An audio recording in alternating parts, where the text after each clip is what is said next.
Bom, no vídeo de hoje a gente vai falar um pouquinho sobre a semiótica de Peirce e o contexto do Rock in Rio. Então a gente vai trabalhar duas coisas que aparentemente não funcionam de um jeito muito bom juntas, mas que a gente trouxe uma discussão sobre uma ativação que foi feita no festival em 2019. E para contextualizar, quem é Peirce, né? Quem que é esse estudioso que foi tão importante para o estudo da semiótica? Ele nasceu lá em 1839, estudou em Harvard, assim como o pai dele, e ele ficou muito conhecido por inaugurar os estudos de semiótica nos Estados Unidos. Nessa época aconteciam vários estudos de semiótica em lugares diferentes, então a gente tinha em diferentes pontos do mundo acontecendo simultaneamente estudos de autores diferentes sobre semiótica. E o foco de Peirce, né, era muito em cima da lógica.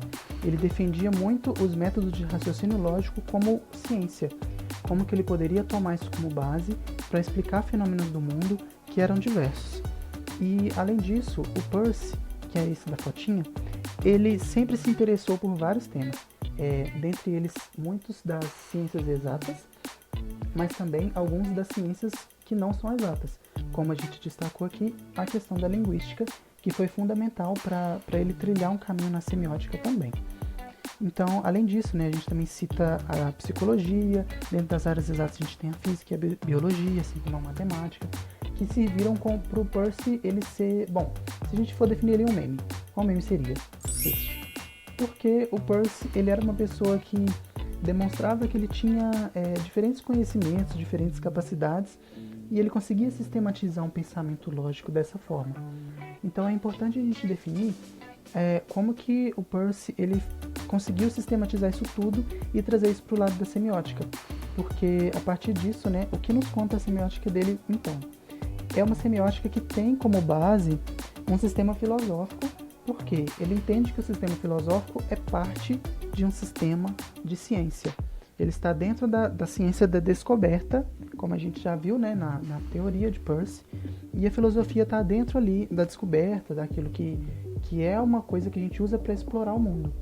Então, a partir disso, ele entende que a semiótica é quase um sinônimo de lógica, e que isso está dentro de um sistema filosófico que, por sua vez, está dentro de um tipo de ciência que é caracterizado pela descoberta, pelo novo, pela exploração do mundo, pela compreensão dele, que é bem a cara da semiótica e também da filosofia, que são ciências com base de compreensão, de entender como que as coisas se apresentam para a gente e entender como que elas funcionam e influenciam os nossos contextos. Bom, para ele, a filosofia ela se dividia em uma arquitetura, que ele chama de arquitetura filosófica. Hoje a gente vai escolher trabalhar, a gente até grifou aqui no próximo, a fenomenologia como base principal para fazer uma análise, porque a gente está falando de um fenômeno. O Rock in Rio é um fenômeno, não um fenômeno de espetáculo, mas um fenômeno de algo que se apresenta para a gente e que a partir dessa apresentação a gente consegue ter reações diferentes, construir modelos mentais e ter todo um pensamento baseado na nossa cabeça a partir daquilo que a gente vê, daquilo que a gente experiencia. Além disso, ele traz alguns outros contextos, né, que são contextos sobre ciências normativas, que aí vai envolver estética, ética, a própria semiótica, que também vai ser importante para esse trabalho, e também a metafísica, que ela é uma coisa bem experiencial, bem sensível, assim, que é bem o que é sede do corporal, então é uma coisa bem viajadona, bem louca. Mas a gente vai focar hoje na questão da fenomenologia, da semiótica e da estética. Bom, e quais foram os signos por trás do espaço favela, que agora é o fenômeno que a gente vai analisar, que foi uma ativação, né, realizada no Rock in Rio 2019. A gente vai falar um pouquinho, aqui como vocês podem ver na imagem, o espaço favela, ele foi uma ação, um palco que teve no Rock in Rio no ano de 2019, e esse palco ele continha vários elementos que remetiam à favela. Então ele criava signos, ele usava de representações. Ele não é, você está vendo aqui nessa imagem, não é uma favela. A gente estava lá no meio de um parque no Rio de Janeiro. Esse público aqui provavelmente pagou ingressos em torno de R$ 500 para entrar, e aquilo não é uma favela, é uma representação dela, é um signo, é um símbolo que está ali representando uma outra coisa. E esses signos, por sua vez, são carregados de significações. Ou seja, se a gente consegue experienciar esse fenômeno, a gente entende que por trás disso tem um contexto muito maior. Então, essa foi justamente a problematização que foi feita na época, né? E ainda tem debate sobre isso na mídia e tudo mais, mas é sobre isso que a gente vai falar a partir de agora. Primeiro, para a gente entender melhor, a gente vai resgatar alguns conceitos de Peirce no que diz respeito às categorias de pensamento. Primeiro, elas são definidas, né, como categorias de qualidade, relação e representação. A qualidade é alguma coisa ali como ela é de fato, ou seja, o que é a favela? Tipo, se você for pensar o que vai te vir à mente? E a partir disso você faz relações com as conexões e repertórios que você já tem na sua cabeça, e a partir disso você consegue distinguir alguns pontos, traçar pontos de semelhança, pontos de diferença, criar e construir um pensamento em cima disso, de modo que você consiga agrupar e representar isso, que foi o que o Rock in Rio fez. Ele pegou um conceito do que é, de fato, o que é a favela. É a favela. E a partir disso, ele criou relações que ele poderia trazer para o processo de significação e criou uma representação que é uma generalização, né, da coisa toda. Ele criou através de signos representações que mostrassem esse espaço, que criassem uma experiência desse espaço, do que é estar nesse espaço. Bom, e se eu te disser favela, o que vai te vir à mente?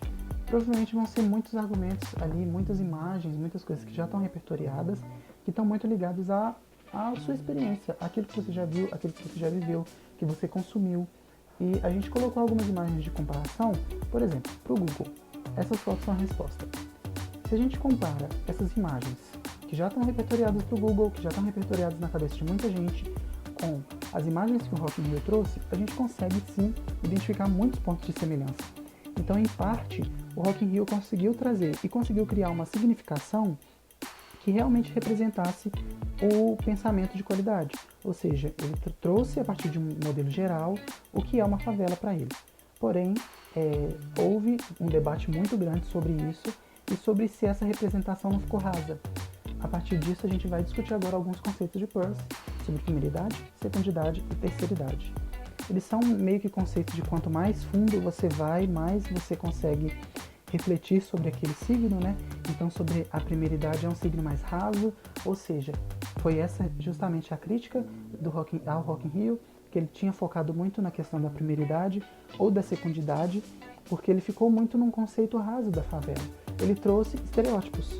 Então, aquilo que foi mostrado no palco são estereótipos que os gringos veem, que as pessoas que estão ali costumam criar sobre a favela, ou seja, as pessoas que estão ali que não vivenciam isso de fato, não faz parte da vida delas, não faz parte do cotidiano delas, elas vão receber signos que são signos rasos, que não fazem parte, não vão provocar nenhuma reflexão, não vão ter um trabalho social de terceiridade, de chegar a fundo e de poder criar uma reflexão a partir do que é apresentado e do que é experienciado.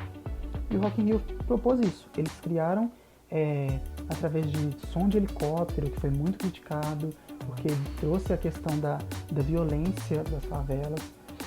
Então eles criaram essa ideia bem estereotipada da favela com os signos que eles criaram. E a partir disso tentaram trazer experiências para um público que não necessariamente é da favela. Então, porque esse público não tem acesso. Daí justamente houveram muitas visões da mídia, principalmente de artistas, em relação a isso, como que eles estereotiparam a coisa e trouxeram isso para um público que talvez não fosse criar uma reflexão sobre isso, não fosse levar nada disso para casa, só ia reforçar estereótipos que já estão na cabeça deles. Em contrapartida, né, esse argumento, por exemplo, que foi apresentado aqui por essa autora, tem essa citação que diz sobre que tem lá todo o cenário, uma quadra de basquete, um varal de roupa pendurado na janela, tudo bem estereotipado. Em contrapartida, muitos artistas também foram a favor. Por quê? Há também, a gente não pode negar, que há também uma questão de representação. Que talvez sem o Rock in Rio não haveria esse espaço para esses artistas, né, que foram convidados para estarem nesse palco. Então, é também uma questão de representação. É também uma questão de você levar voz para um espaço que, em outras condições, essas pessoas não teriam acesso. Então, ao mesmo tempo que tem essa problemática, tem uma questão de que esse lugar trouxe palco para essas pessoas. Ele trouxe ideia de levar uma visão, de levar um conceito. Então isso também é importante. Em contrapartida, tem que tomar cuidado com a questão da espetacularização, para não tornar isso um show, um estereótipo. E daí essa foi justamente a discussão levantada, o caráter muito superficial de como que os signos foram criados nesse espaço, mas ao mesmo tempo o potencial que esse espaço tem de entrar na cabeça das pessoas através daqueles signos ali, daquela experiência ali, e provocar alguma reflexão. E para que elas levem isso para casa, para que elas sintam que essa cultura existe, que ela faz parte da nossa sociedade e que ela não vai ser invisibilizada. Então o papel do signo, pegando toda essa ideia das profundidades, né, que a gente discutiu sobre o Peirce, foi justamente esse, de trazer de um lado positivo a ideia de que o símbolo ele pode representar uma coisa que vai trazer representatividade, que vai fazer com que as pessoas pensem. Enfim, espero que isso tenha servido para a gente refletir um pouco sobre como que a gente pode usar os signos, que a gente não crie muitos estereótipos e que a gente crie espaços de reflexão, de discussão, mas sempre, sempre, sempre que a gente se preocupe em representatividade, que a gente dê local de fala para as pessoas que estão representadas naqueles signos. E eu espero que vocês tenham gostado do trabalho. Aqui tem alguns materiais de leitura que posso mandar para todos depois. E obrigado. Espero que vocês tenham gostado. Até a próxima. Tchau, tchau.